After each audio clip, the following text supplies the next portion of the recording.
ഇതൊക്കെ എക്സാമിന് ചോദിക്കുന്നതുമാണ്. Excretory system of prawn. Excretory system of prawn include a pair of antennary glands. Antennary glands, it's otherwise known as coxal glands or green glands or renal glands. It is situated on the coxal segments of antennae. Okay. Orga antennary glands. Antennary gland ന്റെ ചിത്രമാണ് ഇവിടെ കാണിച്ചിരിക്കുന്നത്. നിങ്ങളുടെ ടെക്സ്റ്റിലുള്ള ചിത്രമാണ്. ഇവിടെയും antennary ഗ്ലാൻഡിന്റെ ചിത്രമുണ്ട്. ഈ ആദ്യത്തെ ചിത്രം ഒന്ന് വരച്ചു പഠിക്കുക. Okay.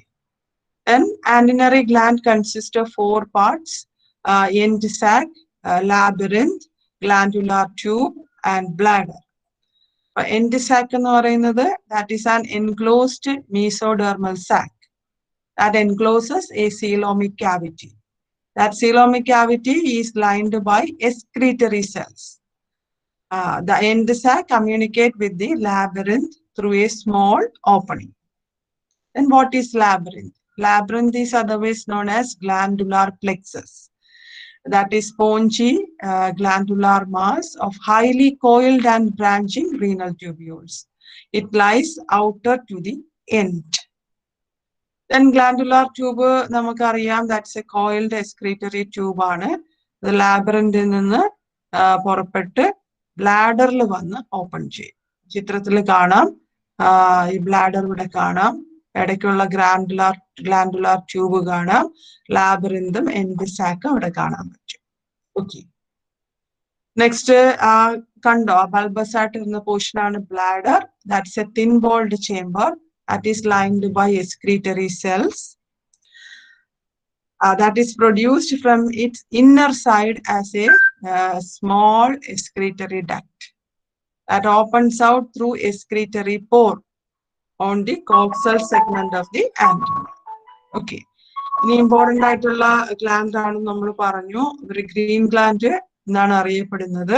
ഡ്യുവൽ ഫംഗ്ഷൻ പെർഫോം ചെയ്യുന്നുണ്ട്. അതിൽ ഫസ്റ്റ് ഫംഗ്ഷൻ ഇമ്പോർട്ടൻ്റ് ആയിട്ട് ചെയ്യുന്നത് extraction and elimination of nitrogenous wastes and the excess of water and mineral ions. അപ്പോൾ അവർ 2 റോൾ ചെയ്യുന്നുണ്ട്: regulation of the ionic composition and volume of blood. Okay. Nitrogenous wastes എന്ന് പറഞ്ഞു, mainly പ്രോണിന്റെ കേസിൽ അമോണിയയാണ് നൈട്രോജീനിയസ് വേസ്റ്റസ് ആയിട്ടുള്ളത്.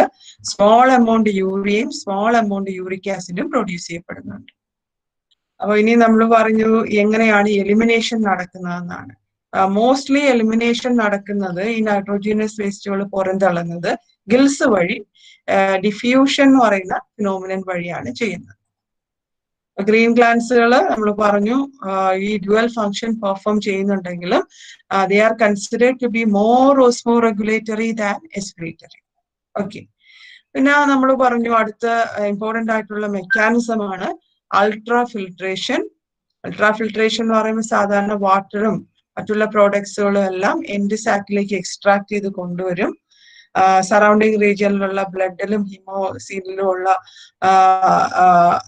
പ്രോഡക്ട്സുകളെയാണ് ഇങ്ങോട്ട് കൊണ്ടുവരുന്നത്. അങ്ങനെ കൊണ്ടുവന്നിട്ട് അവിടെ അൾട്രാ ഫിൽട്രേഷൻ നടക്കും എൻഡ് സാക്കിന്റെ ഉള്ളില്.